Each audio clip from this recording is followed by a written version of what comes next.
Good morning, everyone.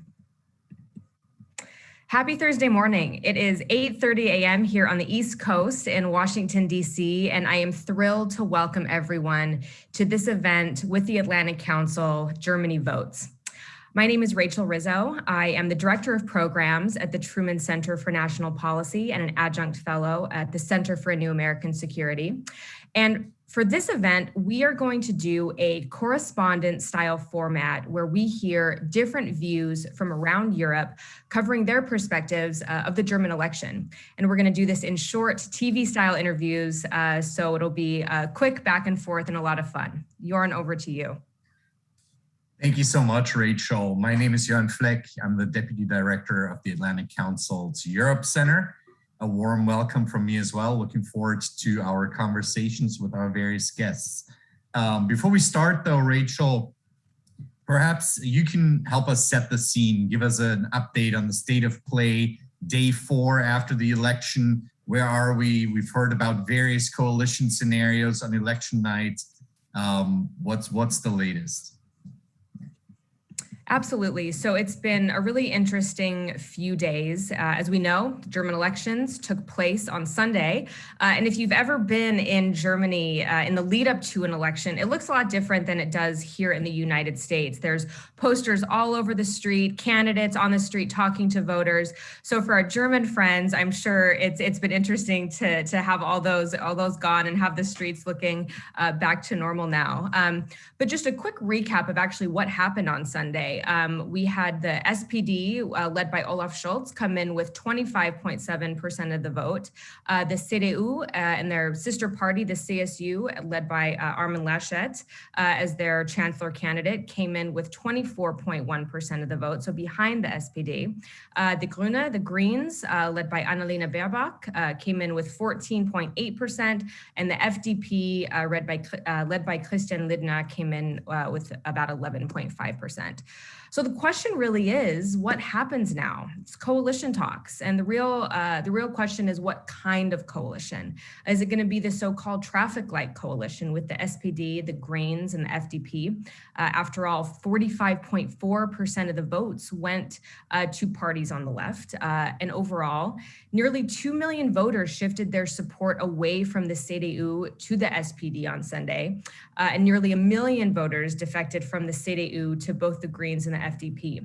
There was a really interesting piece in the New York Times that said, watching these elections on Sunday was really like watching power melt away in real time. It was a disappointing turnout for the CDU. And I know there have been questions about whether or not Armin Laschet might try to form a government with a Jamaica coalition with the Greens and the FDP, even though leaders with his own party, like Markus Söder, have gone so far as to congratulate Scholz on his win. So there's been a lot going on, a lot to talk about today, and it should be a really interesting conversation. Jorn, back to you. Thank you, Rachel. Great overview. So the focus really on what's next in coalition talks and how might that affect the next German government and German policy. To kick off our conversations, we'll turn to Tyson Barker in Berlin. Tyson is the head of the Technology and Global Affairs program at the German Council on Foreign Relations, DGAP. Tyson, great to have you with us. Thanks for having me. Let's turn to U.S., German, and transatlantic relations right away. Angela Merkel was a trusted, if at times and on some issues, a challenging partner for the United States and various governments, but a partner nonetheless. What do you think can Washington expect from for U.S.-German relations from the likely coalition outcomes and the next German government? Well, I am reporting directly from Berlin, and in fact from the very hipster neighborhood of Friedrichshain, which is a bastion of Green Party support, went decisively for the Greens. I think that the expectation right now in Berlin is that we are looking at a traffic light coalition, and in many ways that is uniting one of the biggest fault lines in domestic politics in Germany, which is the intergenerational fault line.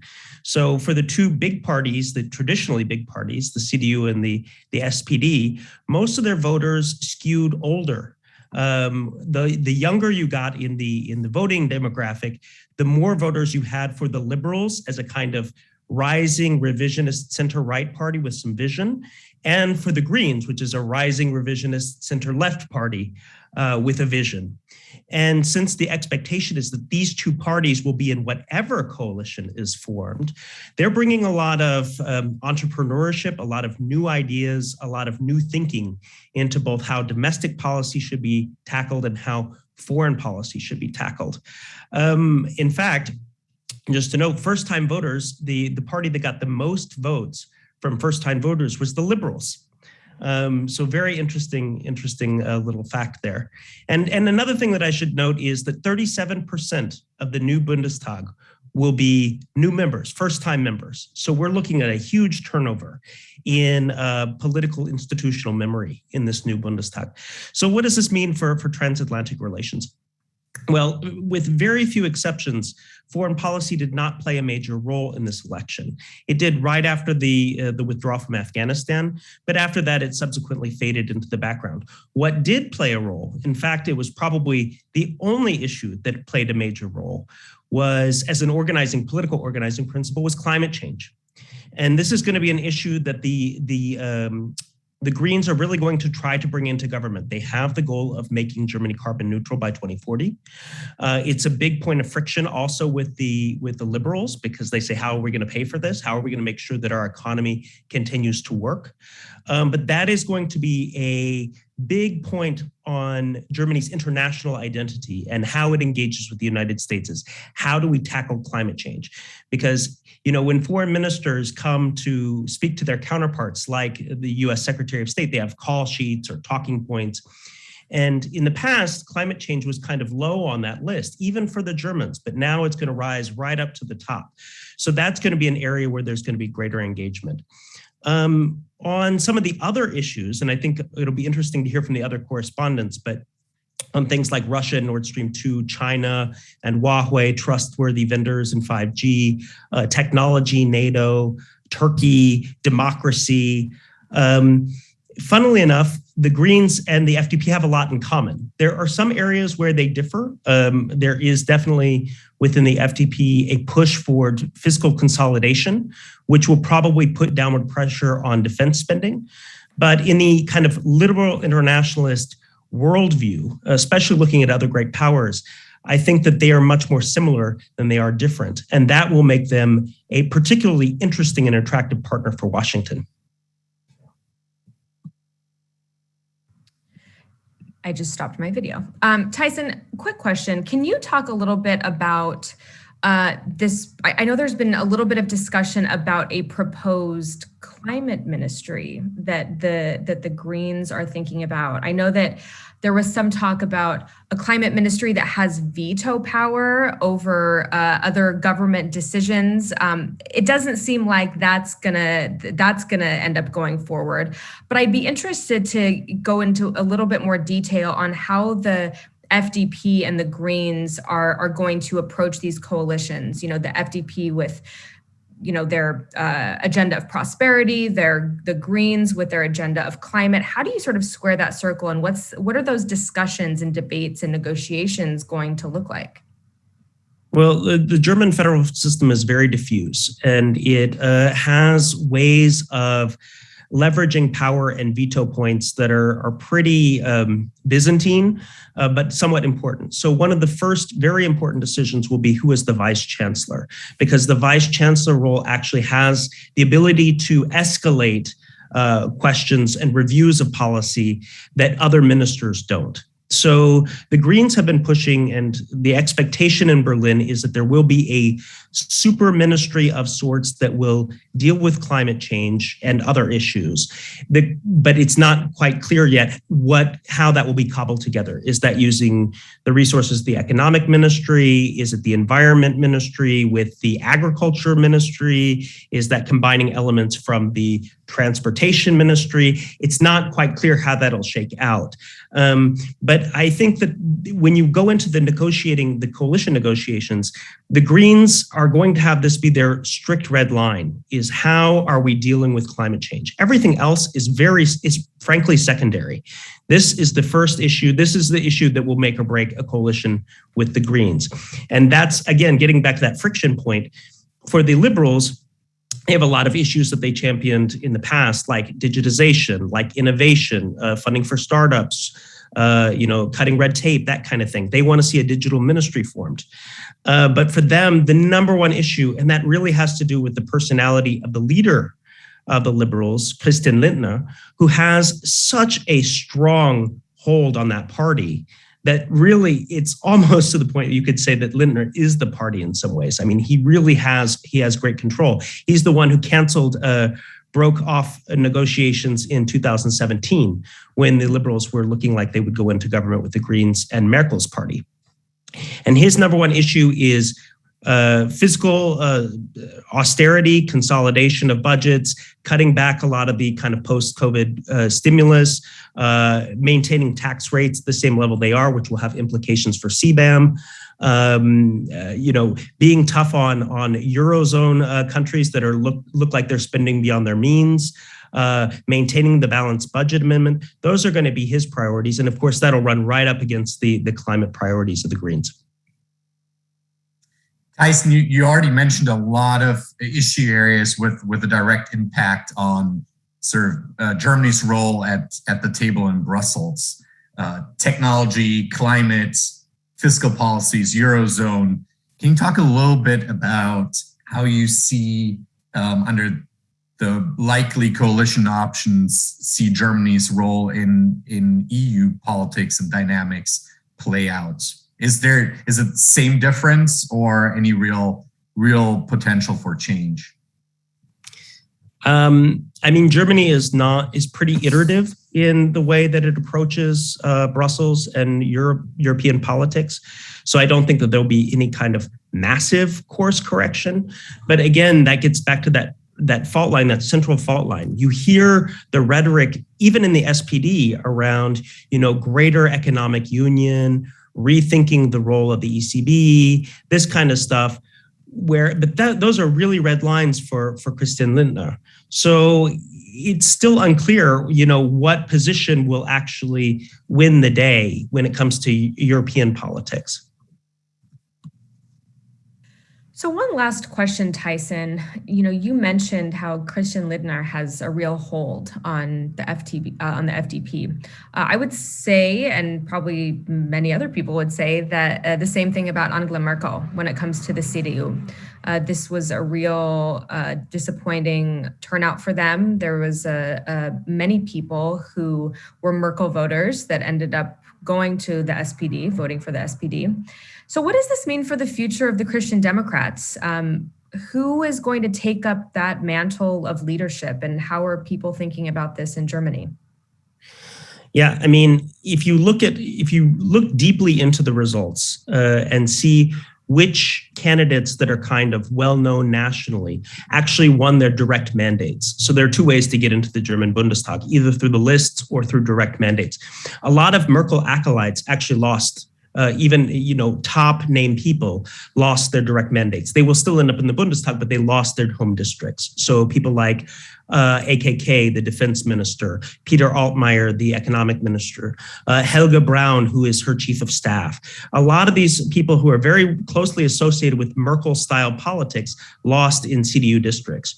The people who won their direct mandates were people like Jens Spahn, Wolfgang Schäuble, Friedrich Merz, Ralf Brinkhaus, and they are a little more conservative.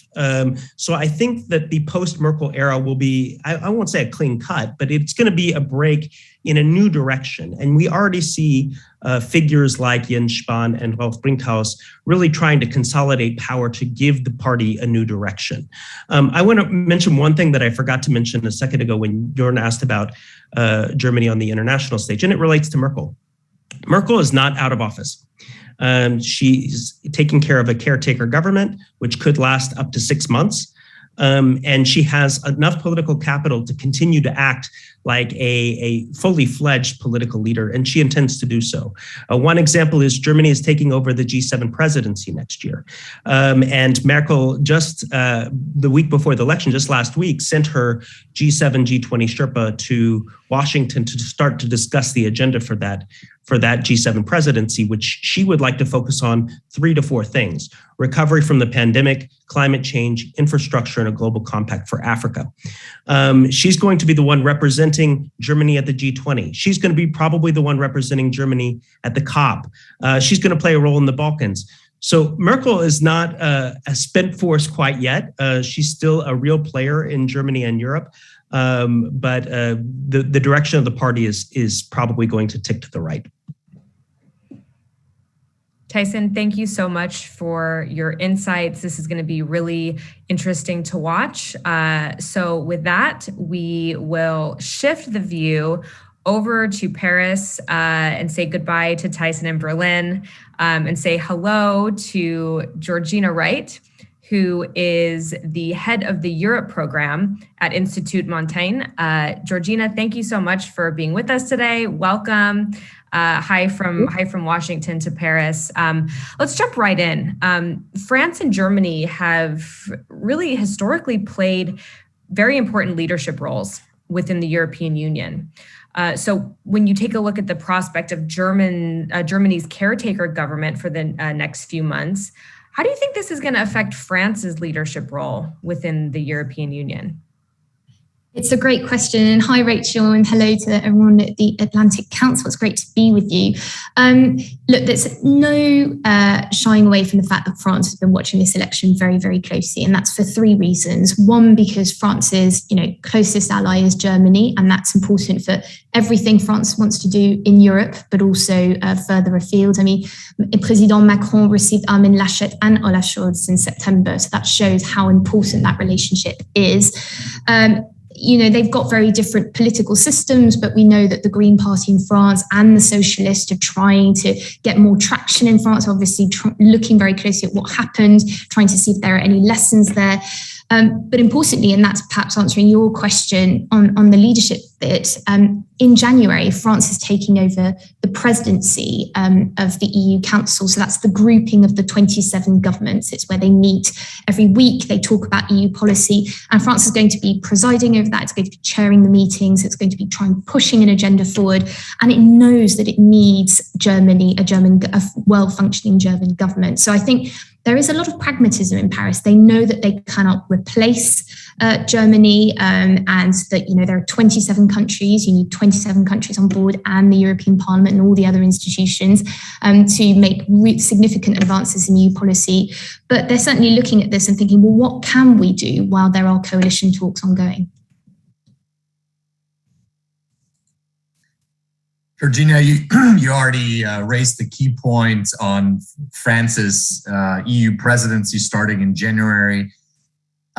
What do you think, under the most likely outcome traffic light scenario, how's Paris looking at that? Is there delight at maybe a sort of pro-European push from the Social Democrats and the Greens, or are people watching what Christian Lindner and the FDP might be looking at in terms of the Eurozone?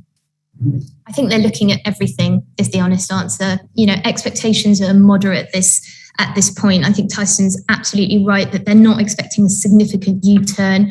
But I think it's important to say that the Elysée and Macron's team, they're not only looking at who's going to be Chancellor, they're also looking at who's going to be Vice Chancellor, who's going to be Foreign Minister, who's going to be the Finance Minister, because of course there are big European issues at which France and Germany are completely at odds over. So for example, we know that France wants to kind of relax some of those rules that govern fiscal discipline in the EU. I think Germany's been very clear on that, whether it's the SPD or the CDU. SPD might be more open to a debate on it, but they're certainly not looking to kind of completely relax those rules. There's also, I think, kind of anticipation about, well, what happens if we have a Green foreign minister, for example, the Green Party in Germany being much more sort of anti-Russia, a bit more of a nuanced stance on China. Again, some of those things that France is looking at, thinking how can we, work together? Will it change significantly the dynamic within the EU? But I'd say at this point, pretty moderate expectations. France wants to continue to have a close relationship with Germany. It's quite remarkable. I think almost daily now there are contacts between the two governments talking on all sorts of things. And I think with France taking over the presidency of the council, so that grouping of the 27 governments, but also France looking at its own presidential election that is happening in May, there is a tight window there. And, when I heard Tyson say it could take up to 6 months to form a German government, that's not what Paris wants. Paris is hoping that we might have a government before the French presidency starts in January. Thank you, Georgina. So fingers crossed that Paris gets its wish. And thanks and greetings to Paris. We now turn to Noah Barkin, Managing Editor for the China practice at Rhodium Group. Welcome, Noah. You're someone who's watched very closely European and German relations with Beijing, with China. Have written extensively about that. You've called Merkel the proponent of a pro-engagement policy with China, and she's always influenced, and Germany, given its political and economic weight, has a special seat at the table in Brussels on EU-China relations as well. Can we expect German policy to shift on China, as many in DC might hope, or will it be more of the same? Well, first of all, Jan and Rachel, thanks for having me. It's good to see everyone and to talk about this very exciting German election. New government coming in, new chancellor after 16 years of Angela Merkel. There are different views on how much change we're going to see on China policy with a new government. What is clear is that Beijing is quite nervous about that. Over the past months, people at the Chinese embassy here in Berlin have been reaching out to German diplomats, expressing their concerns about what might come next. I think we've also seen China recently reaching out to other member states, and that's always a sign that of a sort of a nervousness. They held what they described as human rights dialogues with Hungary and Italian officials recently. And I think the concern is really twofold. One is that Angela Merkel is leaving the scene. She has stood for an engagement policy with China. She's been, I think, China's best friend in Europe, maybe if you exclude Viktor Orban. 16 years in power, 12 trips to Beijing. She's pushed back against this idea of a sort of building an anti-China coalition. And importantly, in recent months, sort of kept this relationship on track through some very turbulent times. In March, we had this exchange of sanctions. And she, has stayed on the phone with Xi Jinping almost every 6 weeks or so. You get a statement saying she's spoken with Xi Jinping, often with Emmanuel Macron on the call. So Merkel leaving is a big deal, I think, for the Chinese. And I think the second reason, and some of the previous speakers have talked about this, is the fact that you're going to have the Greens and the Free Democrats most likely in the next coalition.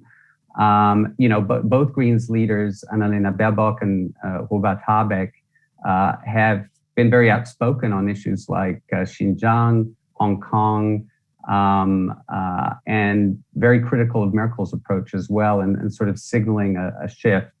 And I think, interestingly, the Free Democrats, which are the business-friendly party in Germany, have also become quite critical on China.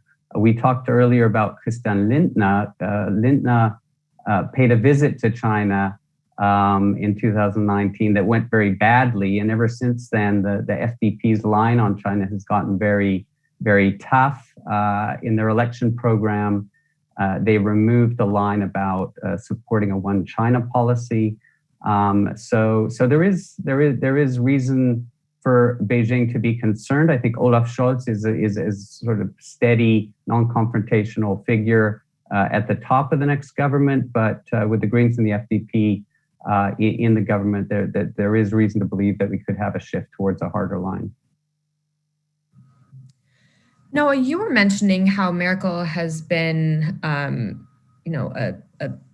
friend to China, for lack of a better word. I think some of that translated from a state level to the EU level when it came to things like negotiating the CAI, the Comprehensive Agreement on Investment with China, which is now on ice, as we know.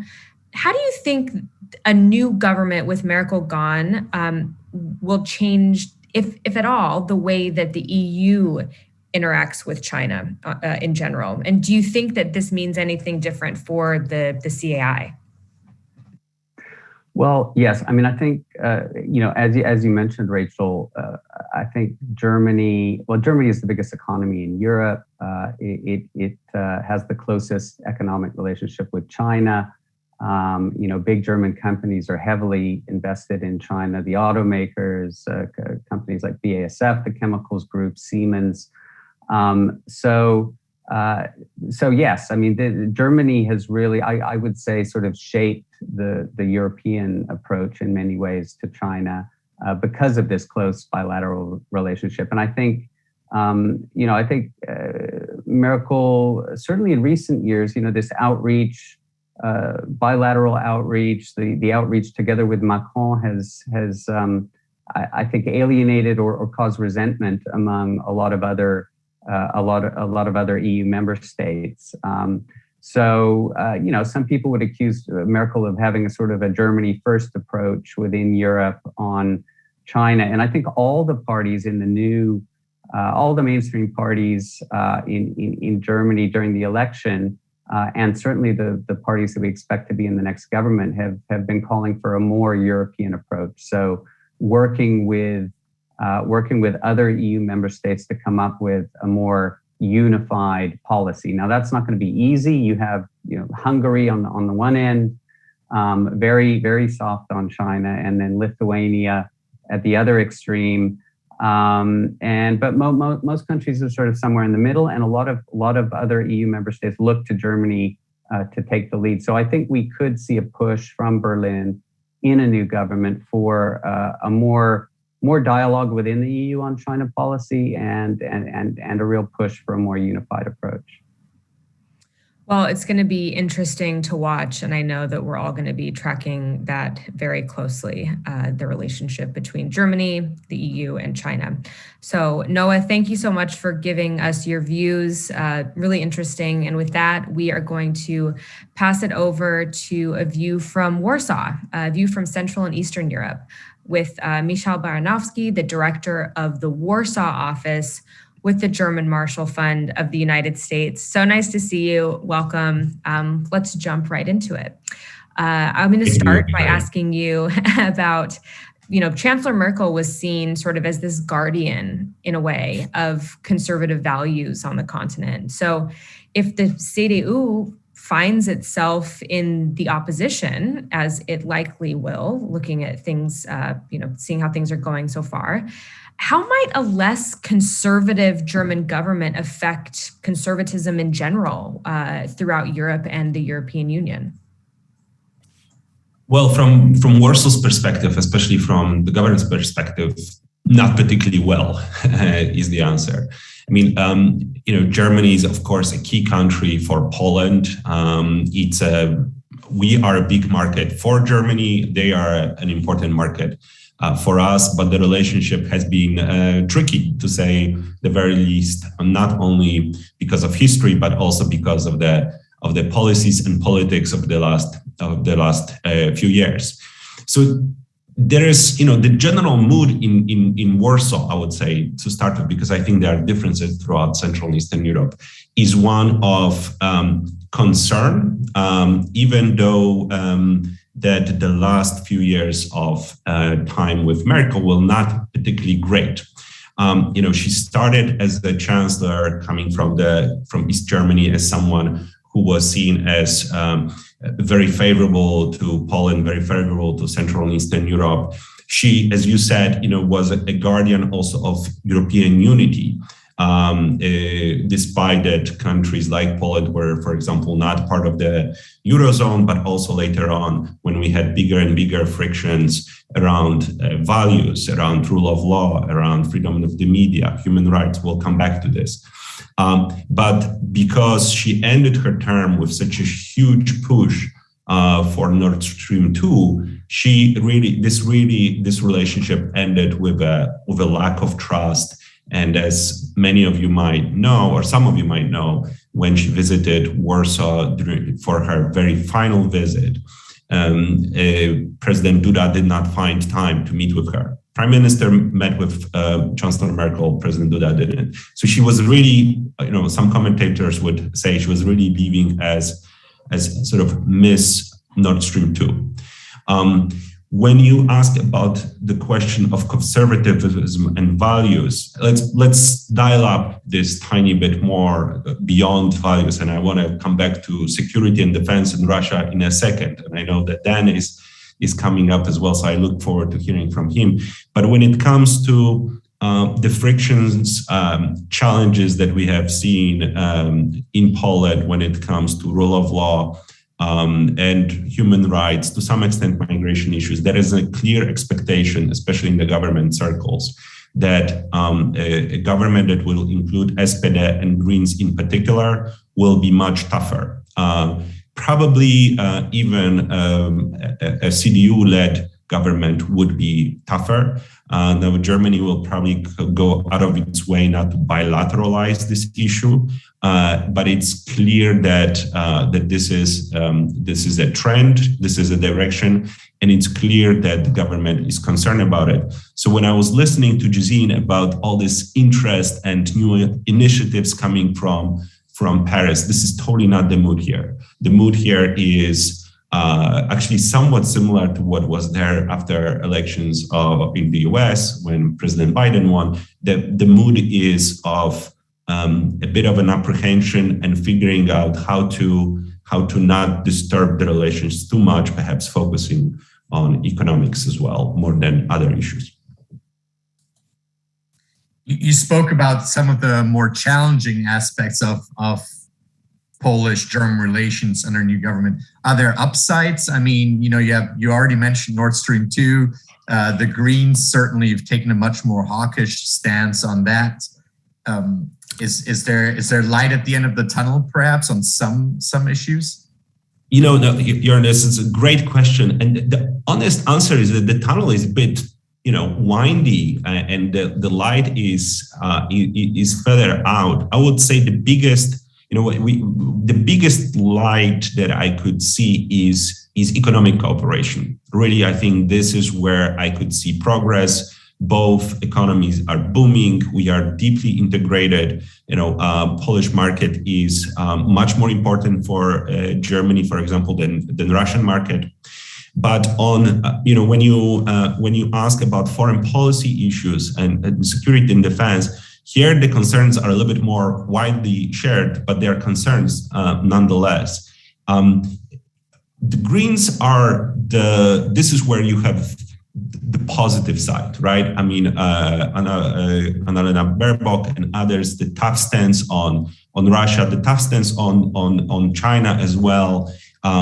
That's great, but we'll see how this is going to play out in a coalition with SPD, where Olaf Scholz is, a dedicated Atlanticist. He's not Putin verstehen for sure, but there are people around him who are of a different views, right? So I think this is going to be very, very interesting. And on defense, which is another issue also of huge importance for Poland, for the US, for the alliance as a whole. I think here there are concerns as well. I mean, the biggest one actually, and I don't want to dive too deep into sort of a technical rabbit hole, but is the question of nuclear sharing. And that's the program that Germany is part of, and where Germany and next German government will have to make a decision about replacing the aging tornadoes. The next government will not be able to kick the can down the road, and any sort of wobbling from Germany on this will be not only a concern in DC, but will be met with a great concern in Warsaw, because despite the tricky relationship, we need Germany firmly planted in the transatlantic alliance. So that's I think that the light that I'm going to be looking for, I think, is a green foreign minister, perhaps defense minister from FDP, and strong Olaf Scholz, who can control and dominate SPD. That's a great summary from Warsaw on Poland's view there. Michał, thank you so much for joining us. And Michał, thanks. And you've already touched on so many issues that also impact the next issue or bilateral relationship we'll be looking at. So Ambassador Dan Fried, Weiser Family Distinguished Fellow at the Atlantic Council, welcome for a quick chat on German-Russian relations. You've worked with various German governments as Assistant Secretary of State, as a sanctions coordinator. Should Washington and Warsaw, for that matter, and others be concerned or relieved at the election outcome when it comes to German-Russian relations? And at the we've heard it'll be a slow farewell, but it will be a farewell eventually by Chancellor Merkel. Michał Baranowski got it right when he said that Warsaw's dream was a strong position for the Greens and the FPD, and that Olaf Scholz is able to control the SDP's Putin-Versteher faction. That dream for Warsaw is Moscow's nightmare. The Kremlin wants Germany to tie itself into knots, fall all over itself, figuring out how to be nice to Russia. They want to play on German guilt, German transactionalism, German anti-Americanism, German business interests. It's sort of, for the historians listening, it's a latter-day version of Rapallo, where they entice Germany just to be more distant from the United States and to look at Russia as an ideal partner. The trouble is, Russian aggression in Europe and against Germany, including assassinations in Berlin of Russians it didn't like, has caused German opinion, not just in the Greens, but especially the Greens, but in all the parties, with the exception of the hard right and the hard left, move in a much tougher direction. So the Greens are a party rooted around values, including democratic values, and they have no love for Putin whatsoever. And they're against Nord Stream 2. The ideal German leader was, of course, Gerhard Schroeder, who had, feelings about Russia that Putin can manipulate and seemed to have a taste for the good life. Hence his position on a board of overseeing the first Nord Stream that he, as chancellor, helped arrange. That's ideal. But a new German government, which is going to look askance at Russian repression at home and aggression abroad, and is not going to turn a blind eye to Russian interference inside Germany, right, is not going to be good news for the Kremlin. Now, that kind of a German government is not there yet. We don't know how the coalition is going to turn out. Another factor is that gas prices in Europe and in Germany have hit have hit the roof. They're at all-time high levels, and Russia is not solely responsible for this, but they have fallen short sending gas to Europe on the spot market.